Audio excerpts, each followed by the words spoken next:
Melbourne Racing Club members, renew your membership before September 1 to save on early bird. Live across Australia on SEN Track. Giddy Up with Gareth Hall.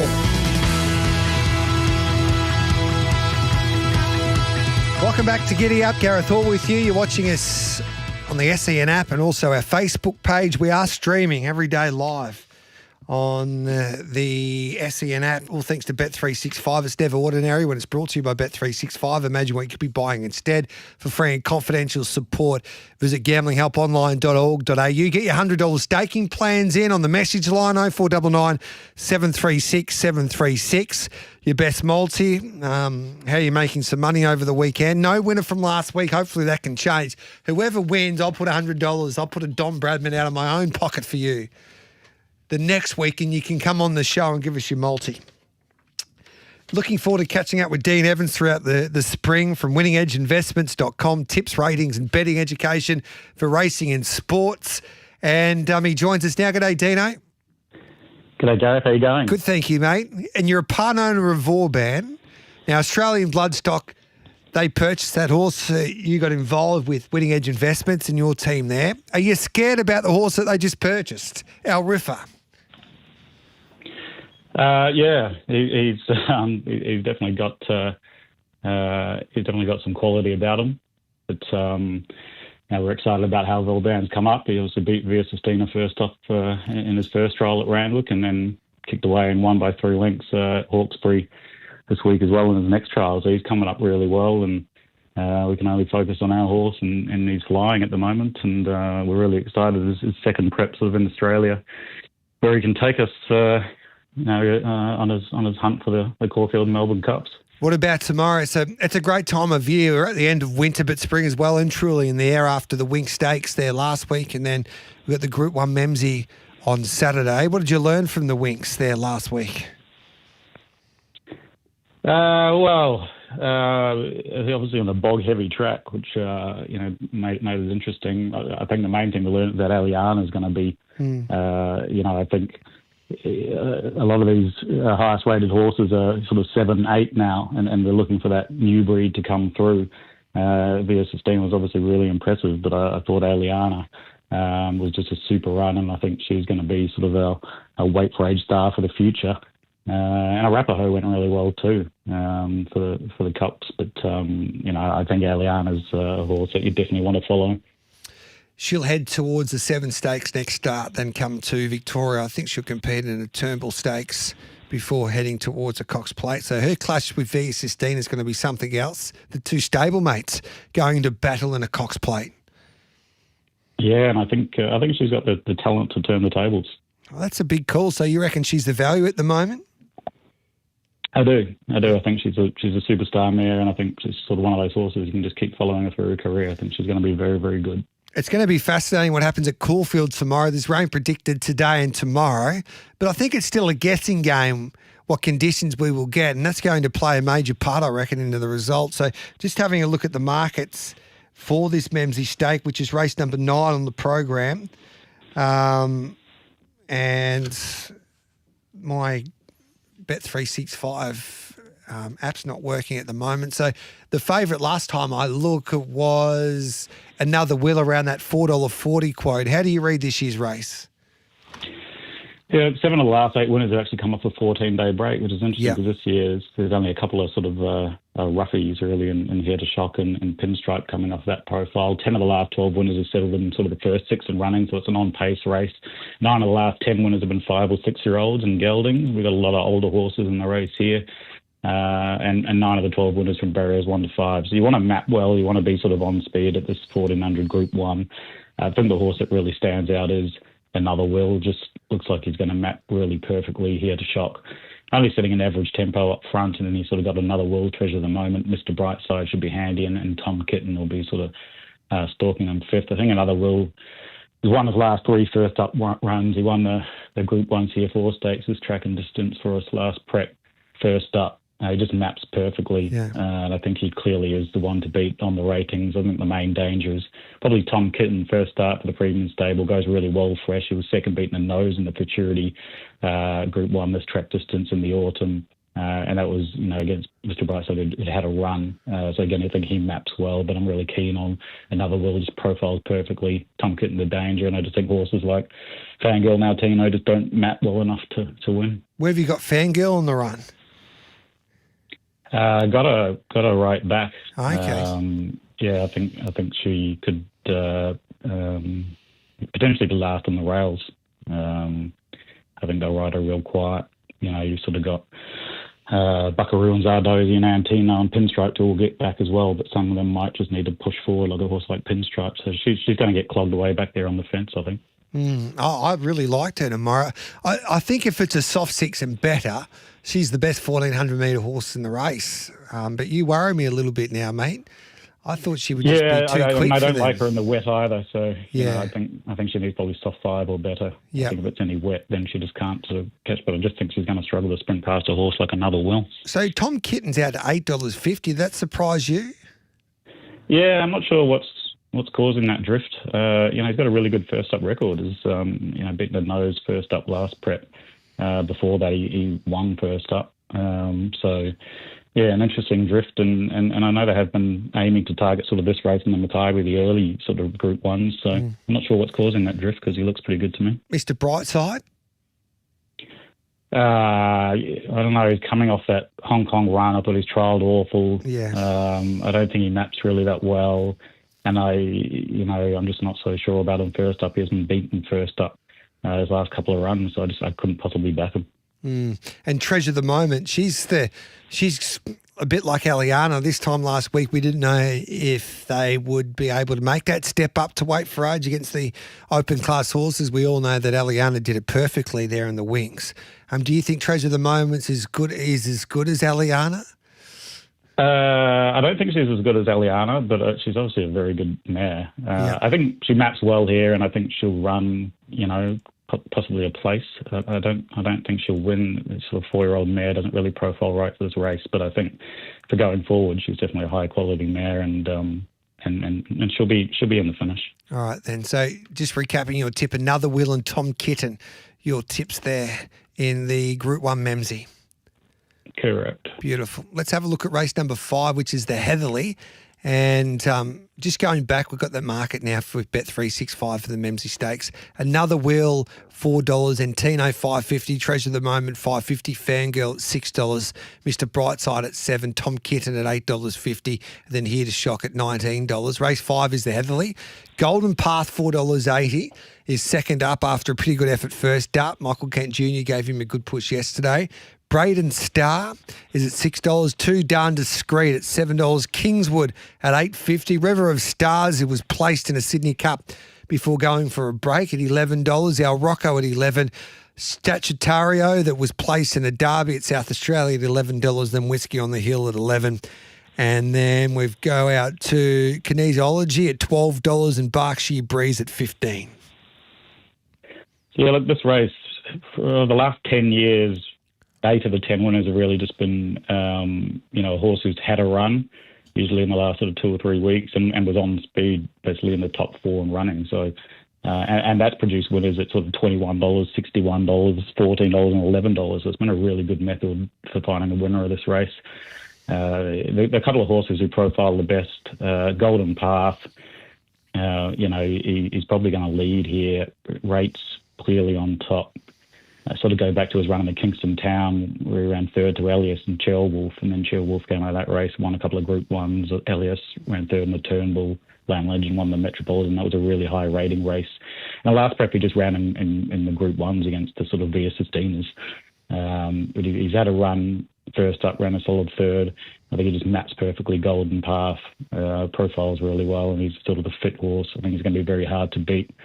I think Main Danger, Too Darn Discreet, she won the Group 2 Edward Manifold and the Group 2 Ethereal last prep, has been coming through sort of the benchmark races, won second up and then beaten the nose, third up. Again, another mare who's just down the bottom of the weights, maps really well, sort of sits about sixth on my map, getting some cover and looks to danger. But, Golden Path and Too Darn Discreet really profiles the type of horses that generally win heavily. Then we'll have a look at race number 8, which is the second leg of the quaddie. 10 races at Caulfield on Saturday. And this is the Cochrane Stakes for the mares. It's a beauty as well. Magic Time, that's first up at $3.60. Miss Rubini's at $6. Gerringong at $7.50. Pop Award has got the race fitness on her side. She's at $8.50. Manal trialled the house down, and now comes to that was in Sydney. And D Lane rode her in Sydney at the trials as well, but she's in Melbourne tomorrow. She's at $9. Damask Rose at $10. Stretton Angel at $10. Abounding at $12. And the Tassie Star, GG's Mistruth, is at $19 with Bet365. How do you play this race here, Dino? Yeah, the horse I've honed in on is Miss Rubini. Yeah. Really, really consistent mare, 5 wins and 3 placings from 9 starts. The last start was a win on the Gold Coast in January in a $1 million race. She trialled really well at Caulfield on the 13th of August. In a strong trial around plus 1.9. She beat sort of Mirabelle Rose, Neon's Magic Time, Skybird, and she's bulletproof all quite comfortably. Just looks to be going really well. This race, by this time of the day, is actually traditionally won by horses drawn wide, and they tend to be swooping by this time of day over the 1200. And Miss Rubini does get back, but she'll sort of get back with cover, and I think be that horse swooping, consistent mare, fresh up, going well. And yeah, a lot of horses resuming here, and some are definitely targeted for sort of later races in the carnival. So I'm quite keen on Miss Rubini. Yeah, and Michael Kent Jr. gave her a wonderful push there yesterday, made it part of his staking plan. She's just a dead set winner. She just pings her ears back and gets the job done. She loves to find that line. So that's a good push there from Dean Evans from Winning Edge Investments there with Miss Rubini. Now, this is a great time of the year. I reckon it's a difficult time on the punt in a way because you've got a lot of these horses first up in Sydney and Melbourne tomorrow. A lot of 3-year-olds kicking off there, 3-year-old campaigns, and a lot of the star weight for age horses coming back from a spell. But if you've got a person that can find the good triallers and then can help you back a winner from horses performing at the trials, it does help your cause at this time of the year. And you're one of the very best in the business, Dino, when it comes to finding horses from trials. So what's the secret to your success with that skill to have? Because I reckon it is a skill. Yeah, look, it's, well, like any skill, I think the first trick is just doing a lot of it. You know, the old Malcolm Gladwell 10,000 hours. I've been doing it for over 15 years now. And for me, it's the biggest edge in betting still. Yeah. You know, we're having an absolutely fantastic time just for August.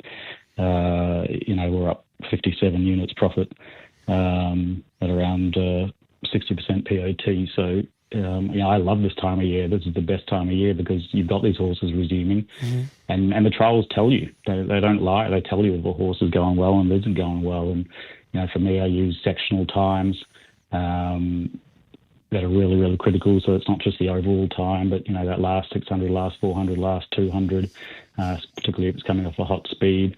And you see these horses trialling out of their grade. So you're seeing maiden horses, you're seeing young 2- and 3-year-olds trialling against open class gallopers and get a really, really good line on the horses that are going well and the horses that aren't going particularly well. So for me, I don't even see how people bet without it really at this time of the year. And that early August, September time, the trials and the jump outs are the key. And the horses don't lie. They generally tell you how they're going, and they generally run pretty true to form and to their trials. So the great horse to study here, I reckon, is Mr. Brightside, because you talk to JD Hayes like we did yesterday. He says, forget about its trial. That's how he usually trials if you go back and have a look at his trials. But the trial students like yourself, you just mentioned before, you're not happy with the trial. So how do you assess a horse like Mr. Brightside? Because I would imagine there'd be horses that just trial terribly and then they perform better on the racetrack. So profile this horse for us regarding his trials throughout his career.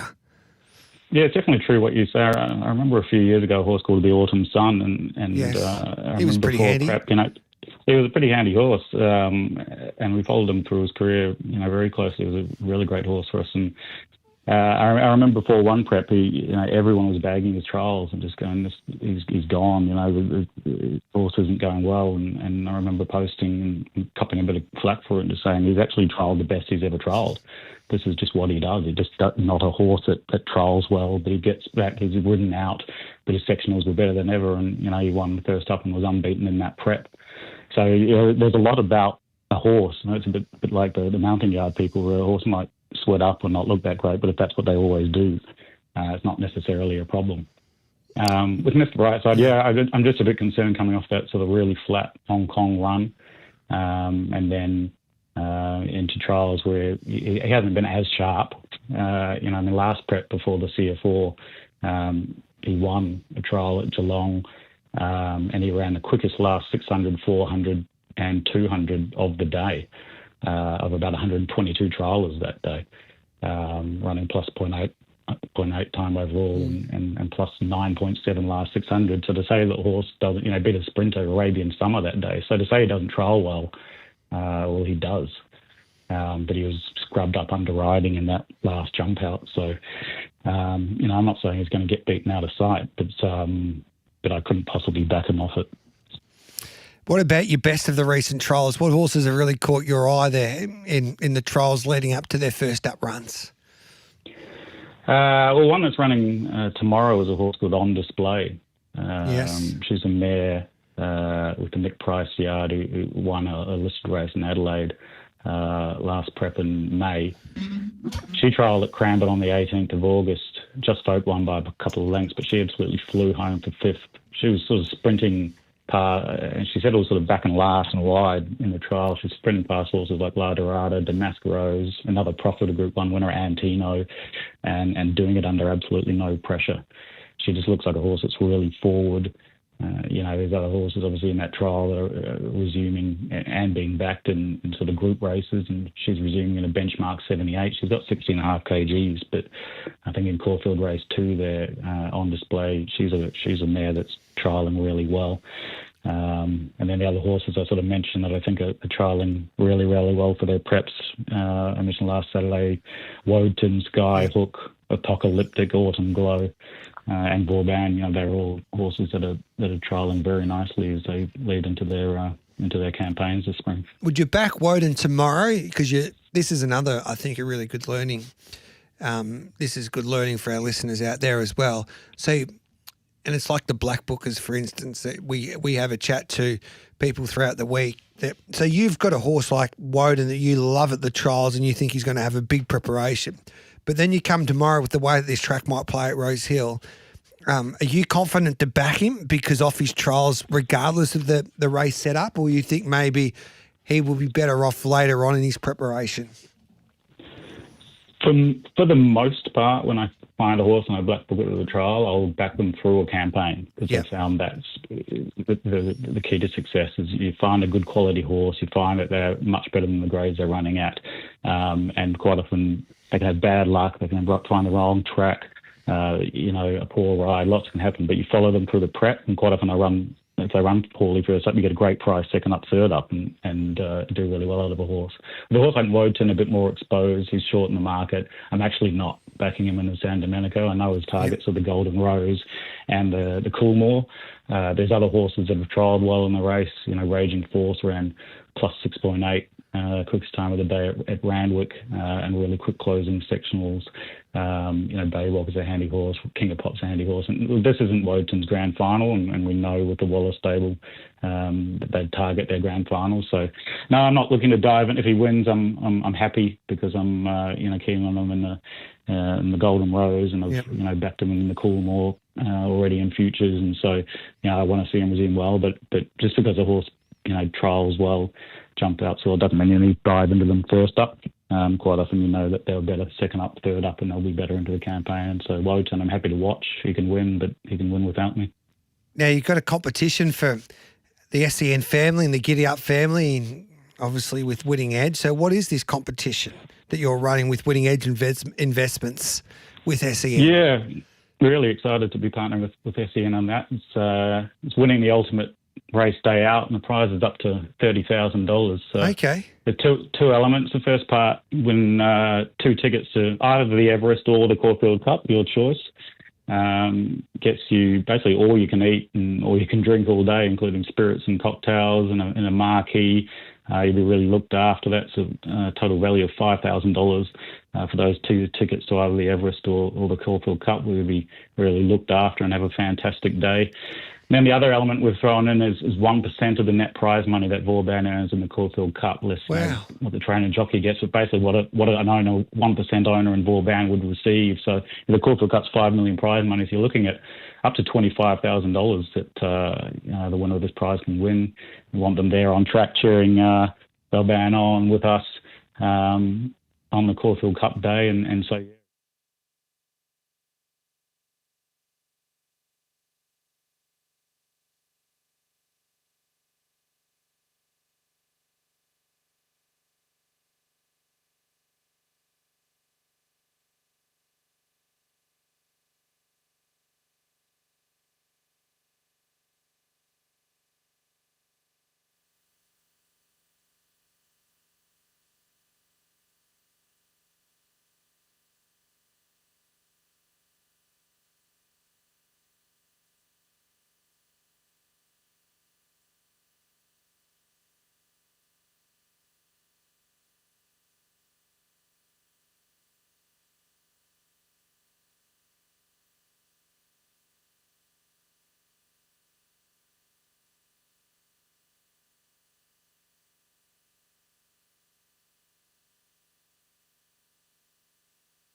Caulfield comes alive with Group 1 racing at the SEN Caulfield Underwood Stakes. Tickets just $20 at Ticketek. Live across Australia on SEN Track. Giddy Up with Gareth Hall.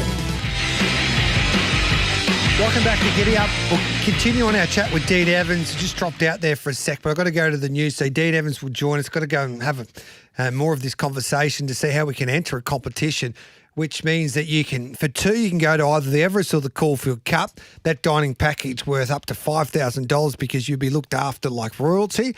And then you get a chance also, on top of that, to win 1% of Vauban, own 1% of Vauban for a Caulfield Cup. And if you wins a Caulfield Cup, you get about 25 grand that'll jump in. What a prize that promises to be. So Dean Evans from Winning Edge Investments to explain that a little bit more in detail, that prize anyway, straight after the 9:30 news.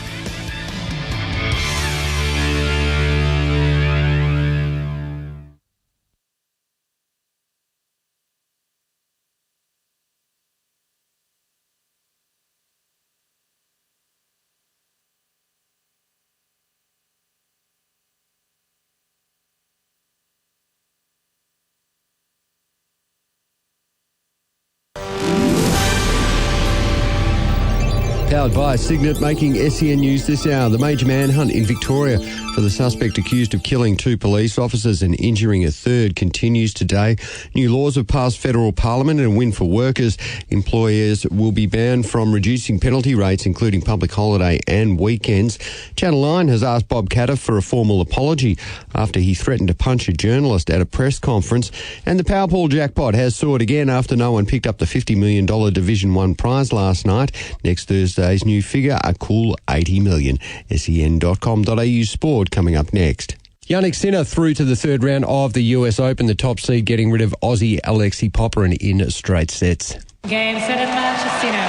Yannick Sinner. 3 sets to love. Stays on track. 6-2, 6-2. Fellow Aussie Adam Walton also bowed out. And the Melbourne Mavericks will kick off their year on March 14 against the Giants in Super Netball.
Stowe Storage, Caulfield Spring Opener, Saturday the 30th of August. $20 tickets at Ticketek.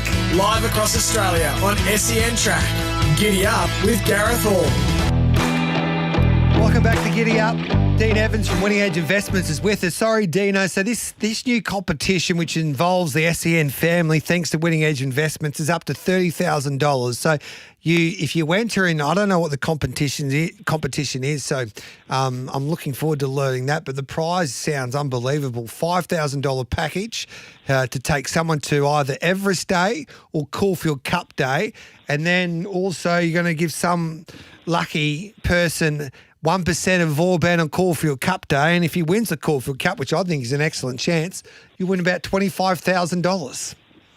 Yeah, really excited. Really fantastic prize. It's the gourmet food, premium beverage package. Yep. You can be treated, like you said, like royalty for a total value of $5,000 for you and someone else to go to your choice of the Everest or the Caulfield Cup. And all we ask is that you cheer Vauban home. Yes. And you'll be getting the equivalent of what a 1% owner in Vauban would get for the $5 million Caulfield Cup. So a prize of up to $25,000 bonus there if Vauban can win the Caulfield Cup. And all you got to do is pop on to sen.com.au/win, find that ultimate race day out for Winning Edge Investments banner, and put your details in, name, email, phone number, so we can contact you. And in 25 words or less, tell us why you deserve the ultimate race day house. And Yes. and someone's going to win that really awesome prize for October 18th. So you go to sen.com /. sen.com.au/win. Oh, yeah. WIN. sen.com.au/win. And then you follow the prompts. You're going to explain in less than 25 words why you would love this prize. And you're a chance to win one of the greatest prizes that SEN's ever had, to have a share in Vauban. That would be a lot of fun. And they will be cheering. And he's a big absolutely. chance.